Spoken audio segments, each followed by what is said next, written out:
أما بعد فأعوذ بالله من الشيطان الرجيم بسم الله الرحمن الرحيم يا أيها الناس اتقوا ربكم الذي خلقكم من نفس واحدة وخلق منها زوجها وبث منهما رجالا كثيرا ونساء واتقوا الله الذي تساءلون به والأرحام إن الله كان عليكم رقيبا وقال يا أيها الذين آمنوا اتقوا الله حق تقاته ولا تموتن إلا وأنتم مسلمون وقال يا أيها الذين آمنوا اتقوا الله وقولوا قولا سديدا يصلح لكم أعمالكم ويغفر لكم ذنوبكم ومن يطع الله ورسوله فقد فاز فوزا عظيما وقال الله تعالى في القرآن المجيد واذكر في الكتاب إبراهيم إنه كان صديقا نبيا۔ سیرت ابراہیم علیہ السلام کا ایمان افروز واقعہ آپ حضرات کے سامنے بیان ہو رہے تھے۔ اللہ رب العالمین نے قرآن مجید میں توحید کے تعلق سے حضرت ابراہیم علیہ السلام کا واقعہ جس تفصیل سے بیان کیا ہے، اس تفصیل سے کسی اور نبی کا واقعہ نہیں ملتا۔ شاید اس کی وجہ یہ ہو کہ توحید کے تعلق سے حضرت ابراہیم علیہ السلام کا واقعہ جس منفرد انداز میں ہے، جو منفرد چیز اس میں پائی جاتی ہے کہ پتھر کے بتوں کو توڑ دینا، پاش پاش کر دینا، اور پھر اس کے نتیجے میں ان پر ان کے لیے سزا متعین ہونا اس وقت کے بادشاہ کی طرف سے، نمرود کی طرف سے، یہ منفرد انداز، یہ چیز کسی اور نبی کے واقعے میں نہیں ملتی۔ چنانچہ حضرت ابراہیم علیہ السلام کا یہ تفصیلی واقعہ قرآن مجید میں مختلف جگہوں پر اللہ رب العالمین نے بیان کیا، جس کے دو حصے آپ حضرات کے سامنے آ چکے۔ پہلا حصہ حضرت ابراہیم علیہ السلام کا اپنے والد سے متعلق، کہ انہوں نے اپنے والد کو کس طریقے سے دعوت توحید پیش کی اور اس کے نتیجے میں ان کے باپ نے ان کو گھر سے نکال دیا، بلکہ جان سے مارنے کی دھمکی دی۔ دوسرا حصہ ان کی قوم کو دعوت دینے سے متعلق، اور پھر قوم جب میلے میں چلی گئی، تہوار میں چلی گئی، تو ان کے معبودان باطلہ کو حضرت ابراہیم علیہ السلام نے توڑ ڈالا۔ فَجَعَلَهُمْ جُذَاذًا إِلَّا كَبِيرًا لَهُمْ لَعَلَّهُمْ إِلَيْهِ يَرْجِعُونَ، کہ حضرت ابراہیم علیہ السلام نے ان کو ٹکڑے ٹکڑے کر ڈالا، پاش پاش کر ڈالا، سوائے ایک بت کے جو ان میں سب سے بڑا تھا۔ مختلف سائز کے بت ہوتے ہیں، مختلف سائز کے مجسمے ہوتے ہیں، ایسے بھی ہوتے ہیں جو پاکٹ سائز ہوتے ہیں، جیب میں لے کر چلو، ہاتھ میں لے کر چل دو۔ ایسے بھی نصب کیے جاتے ہیں بڑے اونچے اونچے، جنہیں دیکھ کر عجیب ہی کیفیت طاری ہو جاتی ہے کہ یار یہ کیا چیزیں ہیں، کہیں بھی لگے ہوئے ہیں۔ تو مختلف سائز ہوتے ہیں مجسموں کے۔ حضرت ابراہیم علیہ السلام وہاں پر بھی، اس جگہ پر بھی کہ جو باطل خداؤں کا باڑا تھا، ایک طریقے سے کہہ لیجئے، مختلف سائز کے پتھر کے مجسمے تھے، مختلف قسم کے بت تھے۔ تو ابراہیم علیہ السلام نے غصے میں تمام کو پاش پاش کر دیا، تمام کو توڑ ڈالا، اور ان میں جو سب سے بڑا تھا سائز میں، خدا ہونے کے اعتبار سے نہیں، خدا تو ان میں کوئی تھا ہی نہیں، وہ سب پتھر کے مجسمے تھے. ان کی قوم اندھی عقیدت میں، جہالت میں ان کو خدا مانتی تھی. تو بڑا ہونے کا مطلب یہ نہیں کہ خدائی میں وہ بڑا تھا، بلکہ سائز میں بڑا تھا.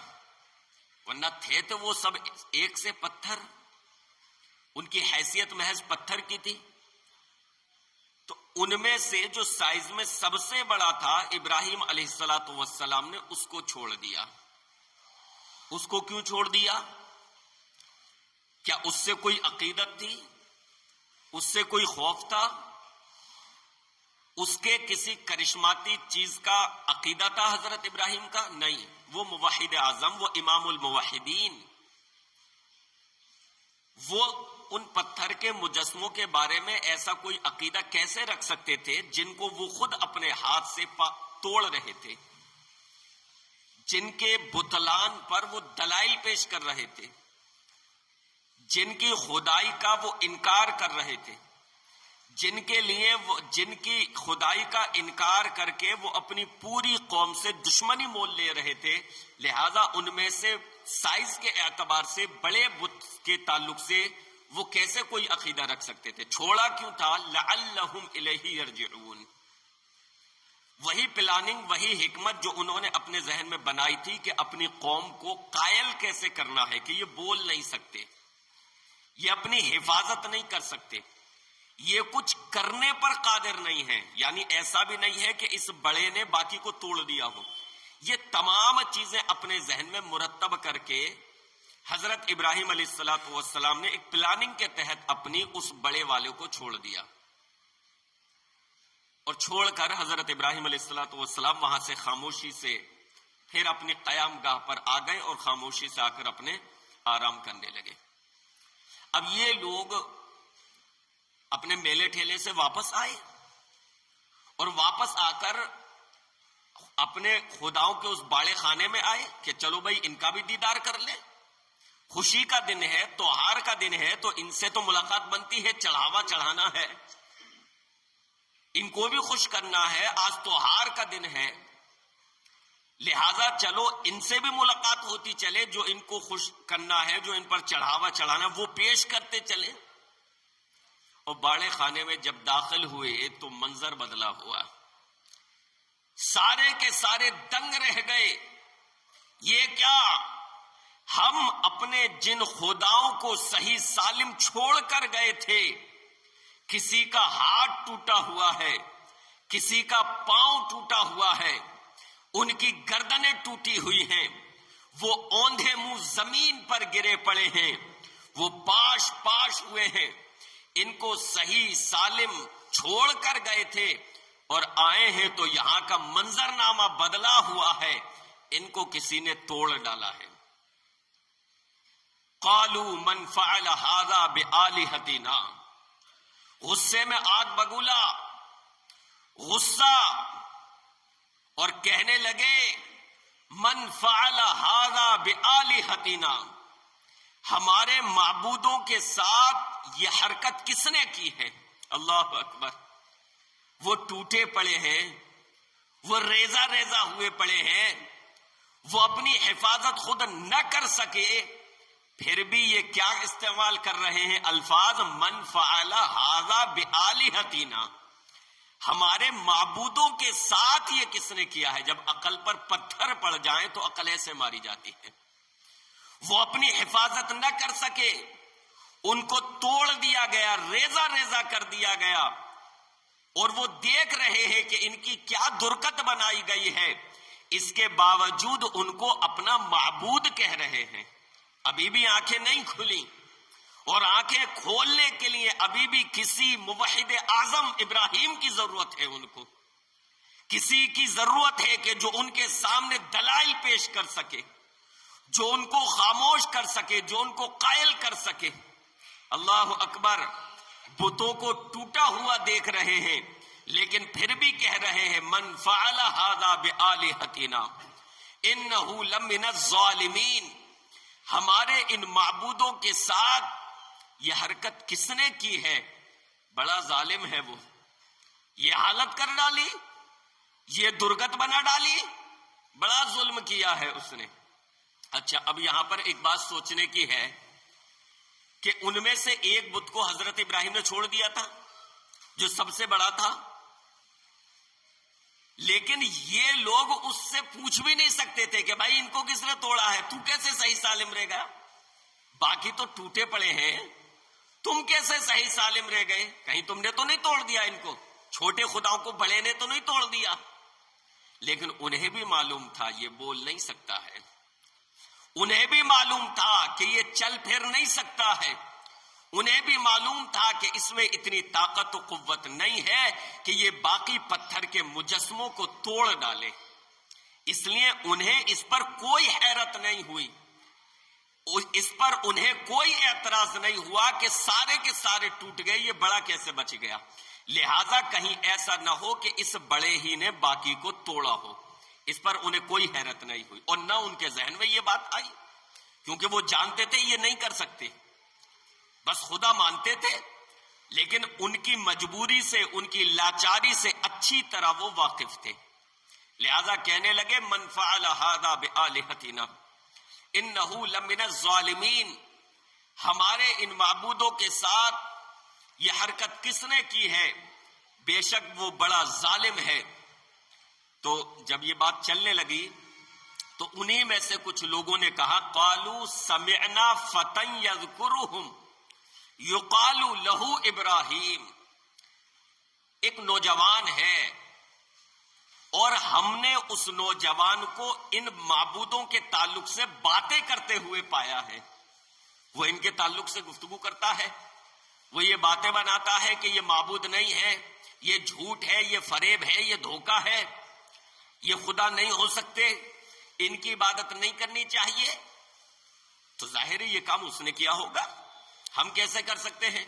ہم تو ان سے خوف زدہ رہتے ہیں، ہم ان سے ڈرتے ہیں، ہم انہیں خدا مانتے ہیں، ہم انہیں اپنا معبود مانتے ہیں، ان کی وجہ سے ہمارے دل خوف زدہ رہتے ہیں، ہم تو یہ کام نہیں کر سکتے۔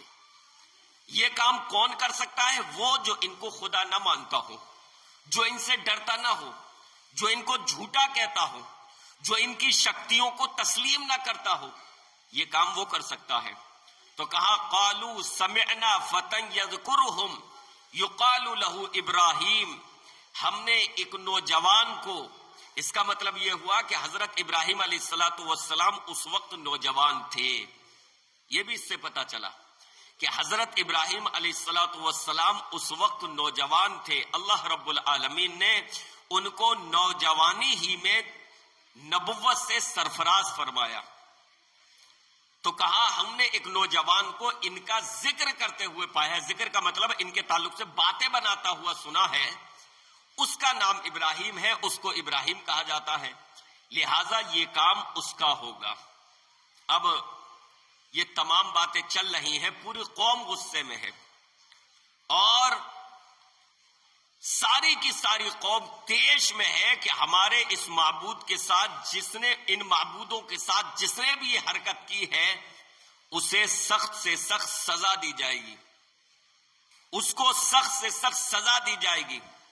لہذا سب نے یہ کہا قالوا فأتوا به على اعین الناس لعلهم یشهدون، اس کو سب کے سامنے لے کر آؤ تاکہ اس کا انجام لوگ دیکھ لیں، یعنی ہم اس کو جو سزا دیں گے کہ اس نے ہمارے معبودوں کے ساتھ جو یہ کام کیا ہے، ہم اس کو جو سزا دیں گے اس کو سب لوگ دیکھ لیں کہ جو ہمارے معبودوں کے ساتھ یہ حرکت کرتا ہے ہم اسے کیا سزا دیتے ہیں، لہذا اس کو مجمع عام میں لایا جائے، اس کو سب کے سامنے لایا جائے۔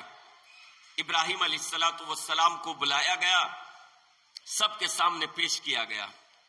اللہ اکبر، کیا منظر ہوگا کہ ایک طرف پورا جمع غفیر ہے، بھیڑ ہے، اور ایک طرف تنہا حضرت ابراہیم علیہ السلام کھڑے ہیں، ادھر اکثریت ہے، قوت ہے، طاقت ہے، بلکہ حکومت ہے، نمرود بادشاہ وقت، ادھر سب کچھ ہے، اور ایک طرف حضرت ابراہیم علیہ السلام تنہا کھڑے ہیں، لیکن اللہ پر ایمان ہے، اللہ پر بھروسہ ہے، وہی ایمان، وہی بھروسہ جو آگے چل کر آئے گا کہ ان کی بیوی حضرت ہاجرہ نے اللہ پر جتایا تھا کہ اذن لا یضیعنا، وہ اللہ ہمیں ضائع نہیں ہونے دے گا، اگر اس نے یہ حکم دیا ہے تو وہ ہمیں ضائع نہیں ہونے دے گا۔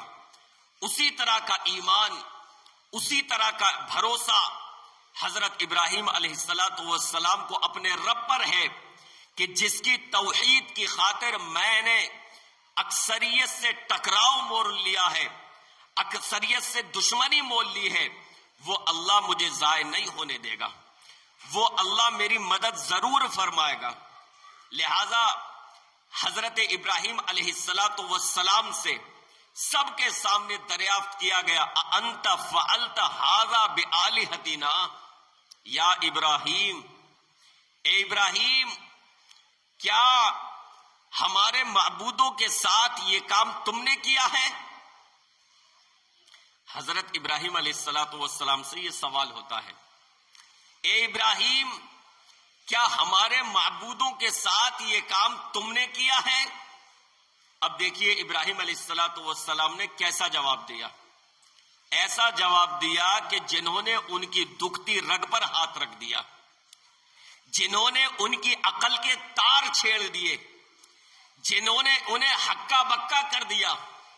ابراہیم علیہ السلام نے جواب دیا، ایک کو چھوڑ دیا تھا نا، جو سب سے بڑا والا تھا بت، جو سب سے بڑا مجسمہ کا تھا، اسے چھوڑ دیا تھا۔ تو جب ابراہیم علیہ السلام سے دریافت کیا کہ ابراہیم، کیا تم نے یہ کام کیا ہے ہمارے معبودوں کے ساتھ، تم نے انہیں توڑا ہے؟ تو ابراہیم نے جواب دیا، بل فعلہ کبیرہم ھذا، کہا یہ جو بڑا ہے ان کا، اس نے ایسا کیا ہوگا۔ بھئی یہ کیسے بچ گیا، ذرا سوچو، باقی تو سب ٹوٹے پڑے ہیں، سارے کے سارے ریزہ ریزہ ہو گئے، یہ کیسے بچ گیا؟ حضرت ابراہیم علیہ السلام ان کو یہ احساس دلانا چاہتے تھے، اور انہیں احساس تو تھا ہی، ان کے دل پر یہ دستک دینا چاہتے تھے، انہیں غور و فکر کی یہ دعوت دینا چاہتے تھے کہ یہ بڑا یہ کام کوئی ان میں سے معبود بھی نہیں، ان کا یہ پتھر کا مجسمہ یہ کام نہیں کر سکتا، یہ جو پتھر کے مجسمے ہیں یہ آپس میں لڑ بھی نہیں سکتے، ان میں طاقت ہی نہیں ہے، ان میں جان ہی نہیں ہے۔ لہذا حضرت ابراہیم علیہ السلام ان کے دل و دماغ پر توحید کا یہی ہتھوڑا بجا رہے تھے۔ کہا بل فعلہ کبیرہم ھذا، یہ جو ایک بچ گیا ہے سب سے بڑا، اس نے یہ کیا ہوگا، اس نے توڑا ہوگا ان کو۔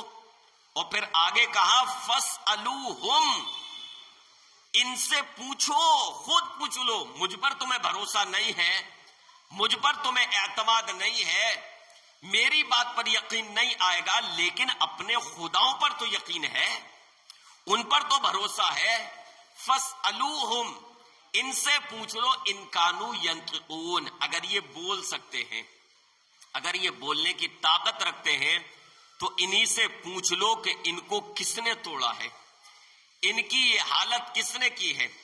اللہ اکبر، یہ ایسے الفاظ تھے، یہ ایسا جملہ تھا کہ جو ان کو لاجواب کر گیا، جو ان کو ہکا بکا کر گیا کہ ابراہیم نے یہ کیا کہہ ڈالا۔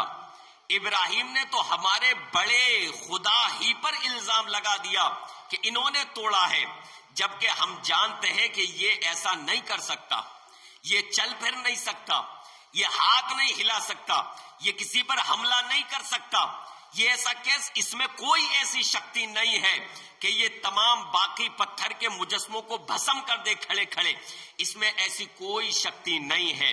لہٰذا جب ابراہیم علیہ السلام نے ان سے یہ کہا کہ اس بڑے نے ان کو توڑا ہے، اور تم ان سے خود پوچھ لو اگر یہ بولنے کی طاقت رکھتے ہیں، تو وہ لوگ کہنے لگے، ابراہیم لقد علمت ما هؤلاء ينطقون، اے ابراہیم تم جانتے ہو یہ بول نہیں سکتے ہیں، پتھر کے ہمارے یہ مجسمے، پتھر کے ہمارے یہ خدا، ہمارے یہ معبود، یہ بولنے کی طاقت نہیں رکھتے ہیں۔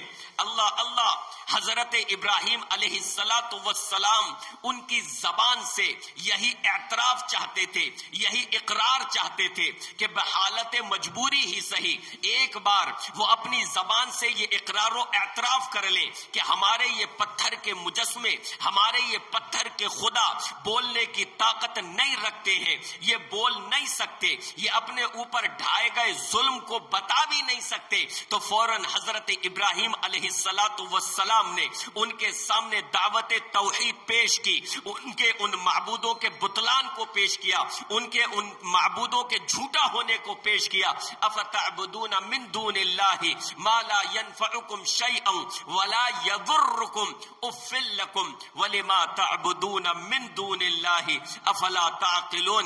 پھر تم ایسوں کی عبادت کیوں کرتے ہو جو نہ تمہیں کوئی نفع پہنچا سکے، نہ تمہیں کوئی نقصان پہنچا سکے، نہ تمہارے کسی کام آ سکے۔ یعنی نہ یہ سن سکتے ہیں، نہ دیکھ سکتے ہیں، نہ نفع پہنچا سکتے ہیں، نہ نقصان پہنچا سکتے ہیں، نہ ان میں چلنے پھرنے کی طاقت ہے، نہ ان میں کسی قسم کی طاقت ہے۔ تو پھر تم ایسوں کی عبادت کیوں کرتے ہو؟ ان پتھروں کو کیوں پوجتے ہو؟ پتھر کے ان مجسموں کو خدا کیوں تسلیم کرتے ہو؟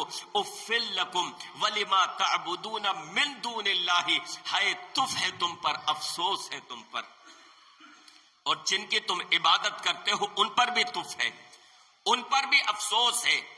افلا تعقلون، تمہارے پاس عقل نام کی کوئی چیز ہے یا نہیں؟ حضرت ابراہیم علیہ السلام نے ان کے باطل خداؤں کے جھوٹا ہونے کو حضرت ابراہیم علیہ السلام نے ان کے سامنے کھول کر بیان کر دیا۔ اور جب حضرت ابراہیم علیہ السلام نے ان کے باطل خداؤں کے بطلان کو بیان کر دیا تو پھر اللہ رب العالمین کی توحید بھی بیان کی۔ بھائی توحید یہی ہے، باطل خداؤں کا انکار اور جو معبود حقیقی ہے اس کا اقرار، یہ دونوں چیزیں مل کر توحید بنتی ہے۔ صرف انکار یہ توحید نہیں ہے کہ خداؤں کا انکار کر دیا جائے، یہ تو دہریت ہے۔ دہریت یعنی جو خدا کو تسلیم ہی نہیں کرتے۔ توحید کیا ہے؟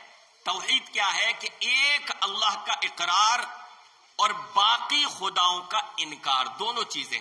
صرف اللہ کا اقرار کرے انسان اور باقی باطل معبودوں کا انکار نہ کرے تو یہ بھی توحید نہیں ہے۔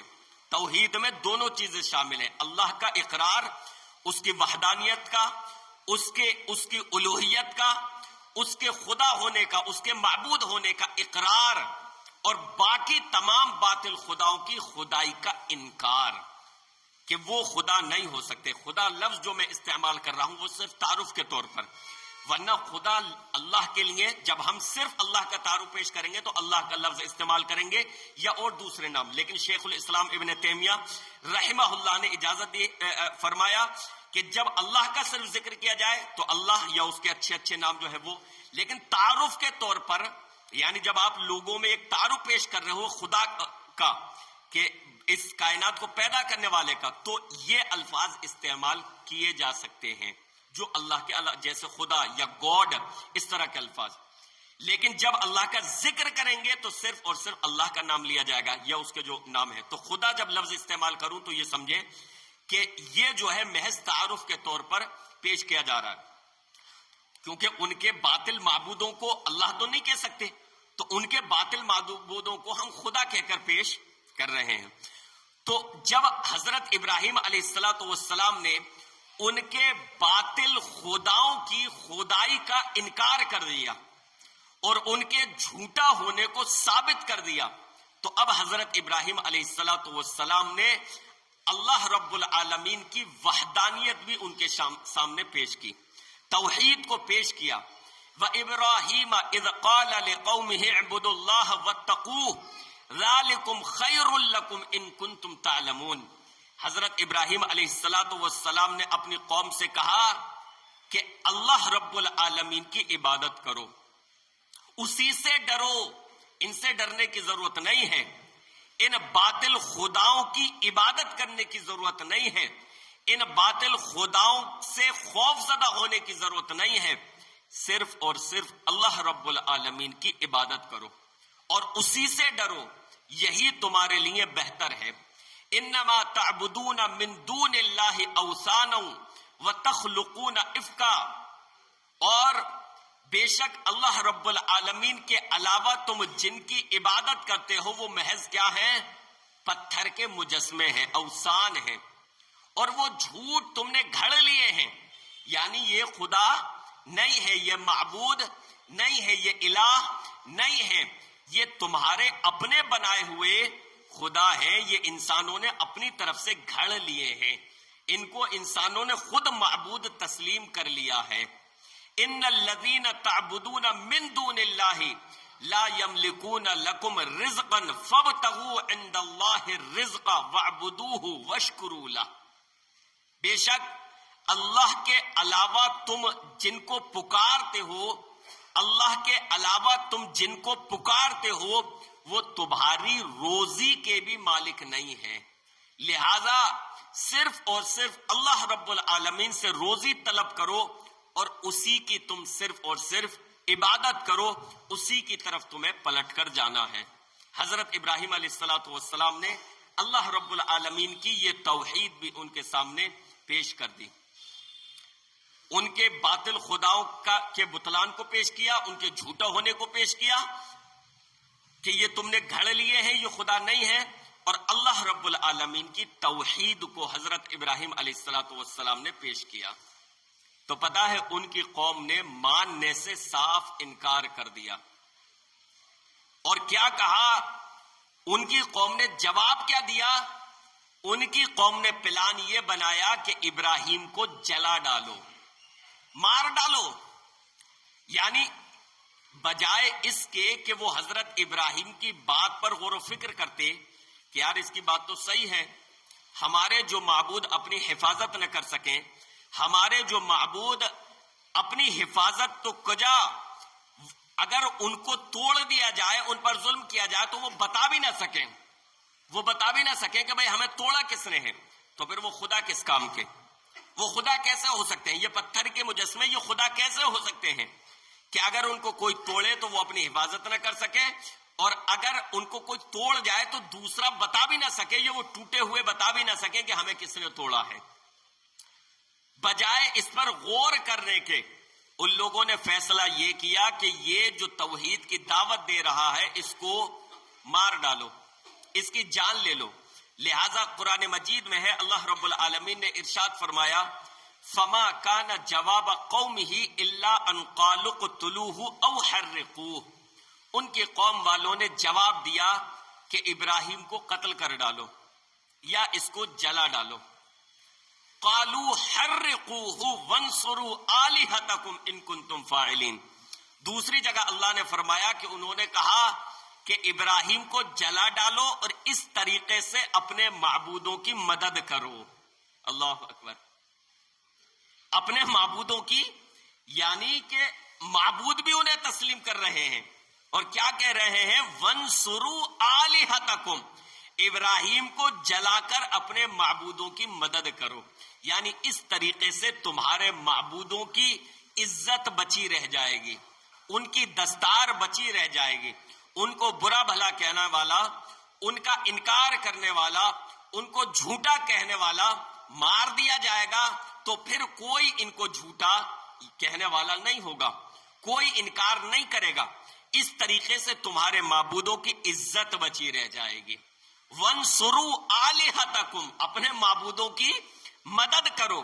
اپنا معبود بھی انہیں مان رہے تھے، خدا بھی انہیں تسلیم کر رہے تھے، اور ان کو لاچار بھی سمجھ رہے تھے، ان کو بے بس بھی سمجھ رہے تھے کہ یہ خود تو بدلہ نہیں لے سکتے، یہ خود بدلہ نہیں لے سکتے، اگر بدلہ لینا ہے تو ہم ہی کو لینا ہے، لہٰذا ابراہیم کو مار ڈالو، قتل کر ڈالو، جلا ڈالو، اور اس طریقے سے اپنے معبودوں کی مدد کرو۔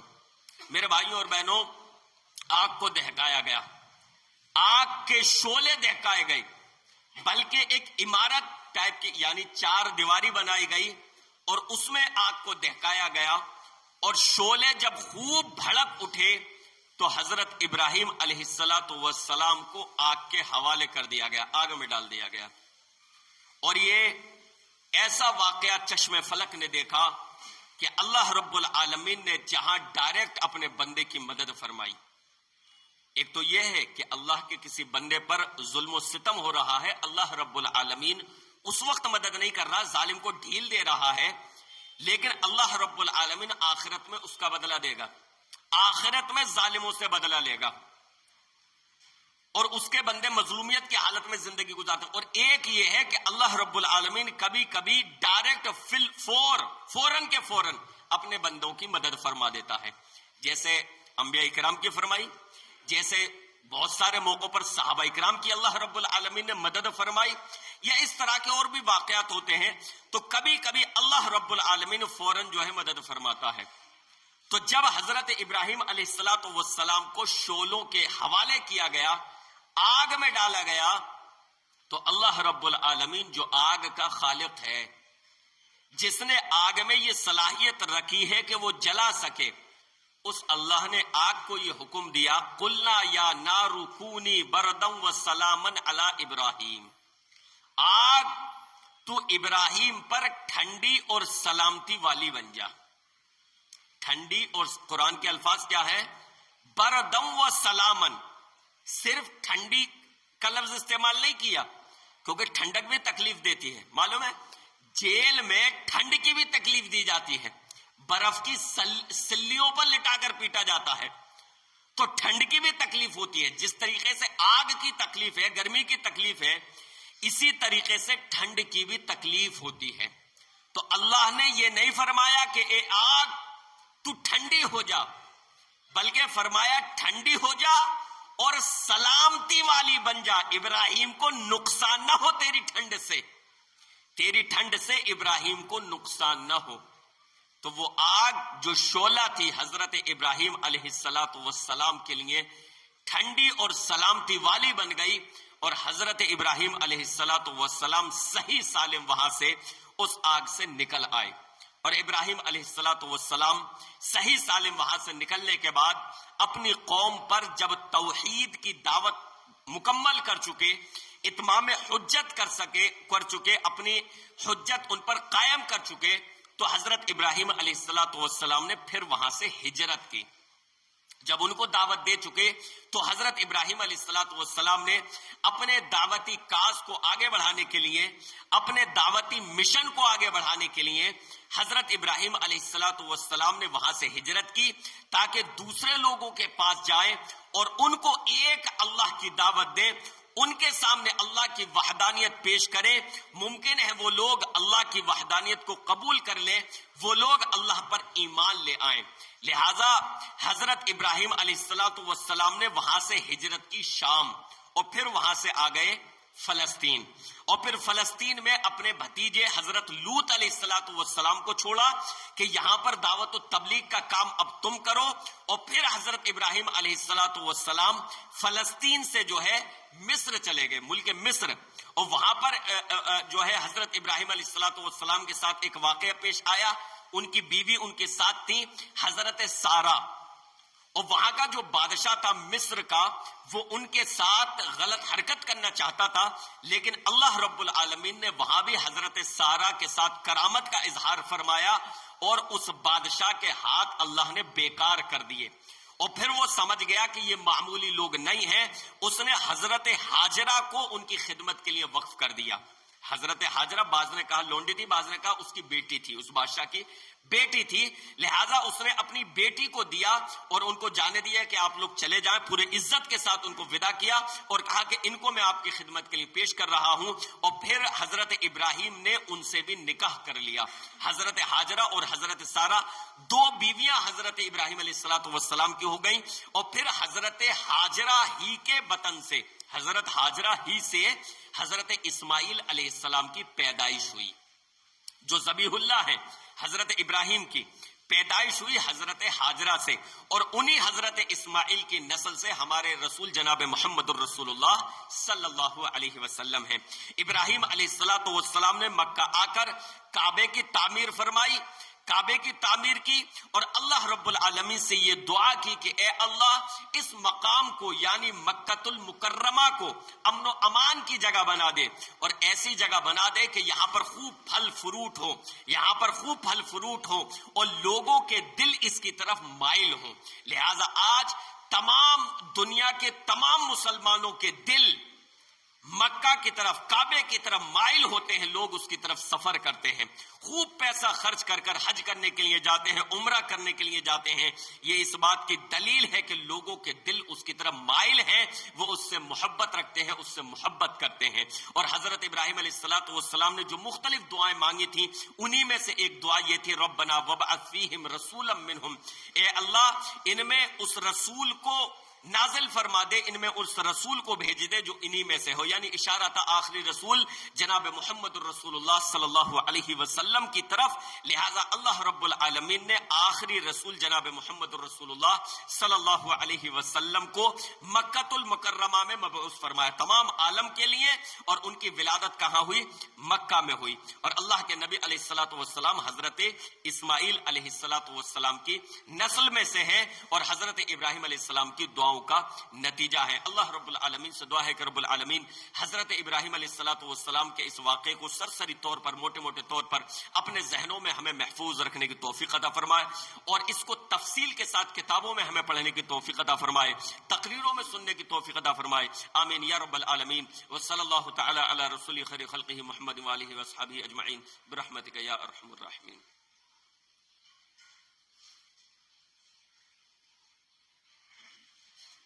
ان الحمد لله نحمده ونستعينه ونستغفره ونؤمن به ونتوكل عليه من شرور